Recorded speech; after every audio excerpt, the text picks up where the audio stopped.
নমস্কার বন্ধুরা, আমি আজকে একটি ইন্টারেস্টিং ভিডিও নিয়ে চলে এসেছি। ভিডিওটা 2 মিনিট কয়েক সেকেন্ডের ভিডিও, কিন্তু আমি খুব ইন্টারেস্টিং সহকারে ভিডিওটা করেছি। আর ভিডিওর যে প্রথম অংশগুলো সেগুলো আমি ডিলিট করে দিয়েছি, কারণ স্টোরেজ ফুল হয়ে গেছিলো। আমি ওগুলো কখন ডিলিট করে দিয়েছি আমি বুঝতে পারিনি, যার জন্যে আপনাদের প্রথম দ্বিতীয় ধাপের ভিডিওটা দেখাতে পারবো না, তো আমি মুখেই বলছি। তা কলমি শাক তো আমরা বাজার থেকে কিনে আনি, তা আগাটা আমরা ছিঁড়ে নিই। তারপর যে গোড়াটা থাকে, মানে নরম অংশটা আমরা নিয়ে নিই। তারপর যে অংশটা থাকবে সেটার পাতাগুলো আমরা ছাড়িয়ে নেব, নিচের পাতাগুলো। আমি কি করেছি, নিচের পাতাগুলো ছাড়াইনি, যার জন্য জলে যখন রেখেছি নিচের পাতাগুলো পচে গেছে। আপনারা একদম পরিষ্কার ডান্টিগুলো শুধু বেছে নেবেন। ওপরের আগাটা তো শাকের জন্য নেবেনই, আর নিচের পাতাগুলো রাখবেন না, তাহলে পচে যাবে। আমি বুঝতে পারিনি নিচের পাতাগুলো পচে গেছে, যাক কোনো অসুবিধা হয়নি।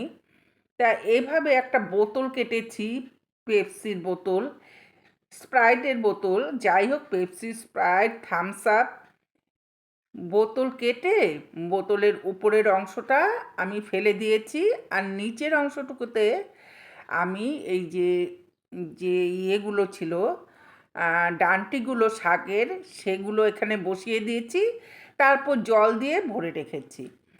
প্রত্যেক দিন জল দিতে হবে, কারণ প্রথম 2-3 দিন বাদ বাদ দিতে হবে। তারপর রোজ জল দিতে হবে, কারণ জলের উপরেই তো বেঁচে থাকবে, আর তো কোনো কিছু এখানে নেই। সুতরাং জলটা টানবে, যত বড় হবে ততই জল টানবে গাছ। আর এই যে দেখুন, একদিন ব্লগ ভিডিও করেছিলাম, তখন এই যে এটুকু তুলে রেখেছিলাম। হ্যাঁ, এটুকুই আছে। আর এই যে নিচের পাতাগুলো দেখেছেন, এই যে পচে যাচ্ছে, আর এই যে উপরে নতুন ডগা বেরিয়েছে।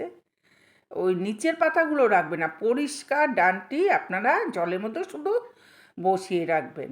তা 2-3 দিন পরেই এই যে নিচে যে শেকড়গুলো এই যে এরকম 2-3 দিন পরেই বেরিয়ে যাবে। আর 5-6 দিন পর থেকে নতুন ডগা বেরোবে। তারপর 12-13 দিনের মাথায় আপনারা এর থেকে শাক তুলে খেতে পারবেন। তাহলে কত মজাদার একটি ভিডিও শেয়ার করলাম আপনাদের সাথে। তা বেলকনিতে যদি আমরা এত সুন্দর মাটি ছাড়া শুধু জলের উপরে কলমি শাক চাষ করে খেতে পারি, তাহলে কতটা মজার হয় বলুন তো দেখি।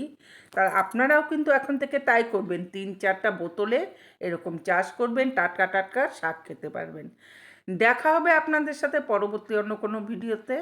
ভালো থাকবেন, সুস্থ থাকবেন। টাটা।